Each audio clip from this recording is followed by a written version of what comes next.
ITR file करताना या चुका टाळा, अन्यथा मोठा त्रास आणि आर्थिक नुकसान होऊ शकते। आर्थिक वर्ष 2024-25 साठी ITR फॉर्म आता उपलब्ध झाले असून याचा वापर करून वेळेत आणि योग्य पद्धतीने कर विवरण भरता येणार आहे। अनेक नागरिक शेवटच्या क्षणी गडबडीत ITR भरतात, ज्यामुळे महत्त्वाच्या चुका होतात। अशा चुका टाळण्यासाठी सुरुवातीपासून योग्य तयारी ठेवणे आवश्यक आहे। खाली काही महत्त्वाच्या चुका दिल्या आहेत ज्या टाळणे आवश्यक आहे। पहिला आहे चुकीचा ITR फॉर्म निवडणे। आयकर विभागाने उत्पन्नाच्या प्रकारानुसार विविध ITR फॉर्म उपलब्ध करून दिले आहेत। चुकीचा फॉर्म भरल्यास तुमचा रिटर्न अमान्य ठरू शकतो आणि नंतर पुन्हा दुरुस्ती करावी लागते, जी वेळखाऊ प्रक्रिया ठरते। दुसरा आहे रिटर्न वेळेत न भरल्यास दंड।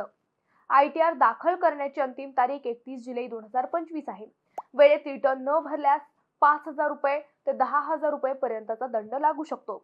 तसेच काही टॅक्स कपात किंवा नुकसानीचा समावेश नाकारला जाऊ शकतो। तिसरा आहे सर्व उत्पन्न स्रोतांचा समावेश करणे विसरू नका। फक्त पगार नव्हे तर व्याज, भाडे, म्युच्युअल फंड विक्री, शेअरमधील नफा अशा सर्व स्रोतांमधील उत्पन्नाचा समावेश करणे आवश्यक आहे। माहिती लपविल्यास विभागाची नोटीस येऊ शकते। चौथे आहे रिटर्न व्हेरीफाय करणे विसरू नका। त्याला ई-व्हेरीफाय करणे बंधनकारक आहे, अन्यथा तुमचे रिटर्न अमान्य ठरतो। हे काम आधार OTP, नेट बँकिंग किंवा इतर पद्धतीने सहज करता येते। पाचवे आहे फॉर्म 26AS आणि AIS तपासणे। कर भरताना तुमचे TDS व्यवहारांची माहिती फॉर्म 26AS व AIS मध्ये असते। जर या डेटाशी सादर केलेल्या माहितीत फरक असेल तर विभाग तपासणी करू शकतो, त्यामुळे माहिती क्रॉस चेक करणे आवश्यक आहे।